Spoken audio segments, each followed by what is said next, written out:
വയനാട്ടിൽ കേരളത്തിലെ ജനങ്ങൾക്ക് കൊടുത്ത വാക്ക് പാലിച്ചിരിക്കും എന്നുള്ള കാര്യത്തിൽ ഒരു സംശയവും ഇവിടുത്തെ ഭരണകൂടത്തിനോ CPM-നോ ചില മാധ്യമങ്ങൾക്കോ വേണ്ട എന്നുള്ളത് വിനീതമായി ഓർമ്മപ്പെടുത്താൻ ഞങ്ങൾ ആഗ്രഹിക്കുന്നു.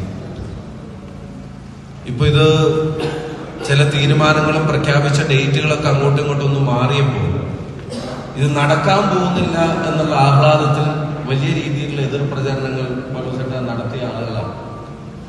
ഇപ്പൊ കോൺഗ്രസ് ഇതിനു വേണ്ടി സ്ഥലം വാങ്ങി എന്ന് പറയുമ്പോൾ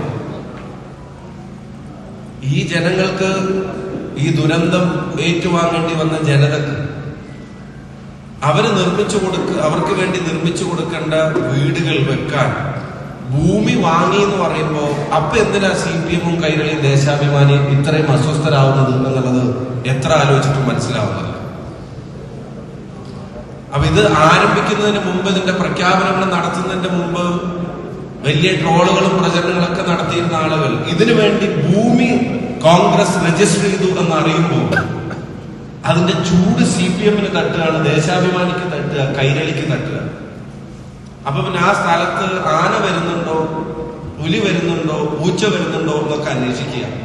നിങ്ങൾ എന്താ വിചാരിച്ച ഞങ്ങളിത് ചെയ്യില്ല, ഞങ്ങളിത് ചെയ്യാതിരിക്കുമ്പോ ഇപ്പോഴുള്ള ഈ ഭരണവിരുദ്ധ വികാരം വയനാടിന്റെ വീടിന്റെ പേരിൽ കോൺഗ്രസിനെതിരെ പറഞ്ഞിട്ട് തെരഞ്ഞെടുപ്പ് കാലത്ത് എന്തെങ്കിലും മറിച്ചൊരു വികാരം ഉണ്ടാക്കാമെന്നതാണെങ്കിൽ കേരളത്തിലെ ജനങ്ങൾക്കും നിങ്ങൾക്കും ബോധ്യം വരുന്ന തരത്തിൽ തന്നെ അതിന്റെ നടപടികൾ ഞങ്ങൾ ആരംഭിച്ച് മുന്നോട്ട് പോയി 100 വീടും ഈ നാട്ടിലെ ജനങ്ങളുടെ മുമ്പിൽ യാഥാർത്ഥ്യമാക്കും. അർഹതപ്പെട്ടവർക്ക് അത് കൊടുക്കുകയും ചെയ്യുമെന്ന കാര്യത്തിൽ സംശയം വേണ്ട.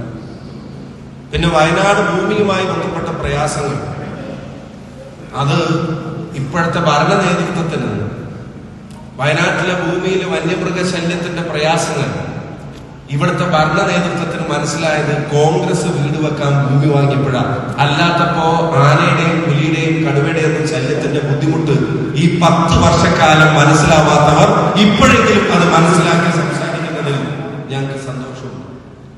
ഇപ്പോഴാണ് അവർക്ക് മനസ്സിലായത് ചില ഭൂമിയിൽ കടുവ വരുന്നുണ്ട്, പുലി വരുന്നുണ്ട്, ആന വരുന്നുണ്ട് എന്നുള്ളത്. ഈ നാട്ടില് കടുവയുടെ ആക്രമണത്തിൽ, ആനയുടെ ആക്രമണത്തിൽ, വന്യജീവി ആക്രമണത്തിൽ ഈ കഴിഞ്ഞ 10 വർഷത്തിന്റെ ഇടയ്ക്ക് 1008 മനുഷ്യജീവൻ പൊലിഞ്ഞപ്പോ ഒരു നടപടിയും എടുക്കാതെ നോക്കുകുത്തിയായിട്ട് നിന്നൊരു പ്രസ്ഥാനവും അതിന്റെ ഭരണകൂടവും ഇപ്പൊ ജനങ്ങൾക്ക് കൊടുത്തൊരു വാക്ക് പാർട്ടി പാലിക്കാൻ ഇറങ്ങുമ്പോ അപ്പൊ അവർക്ക് വലിയ അസ്വസ്ഥതയാണ്. എന്ന് വെച്ചാൽ അവരാഗ്രഹിച്ചത് നമ്മളിത് ചെയ്യരുത് എന്നുള്ളതായിരുന്നു.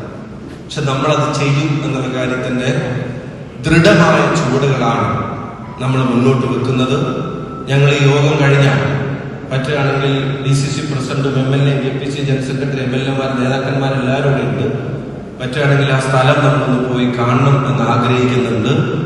ആ 100 വീട് ഇവിടെ വരും എന്നുള്ളതിന് ഏറ്റവും വലിയ ഉറപ്പ് അത് ഇവിടുത്തെ ജനങ്ങളോട് പറഞ്ഞിരിക്കുന്നത് രാഹുൽ ഗാന്ധിയാണ് എന്നുള്ളത് തന്നെയാണ് അതിന്റെ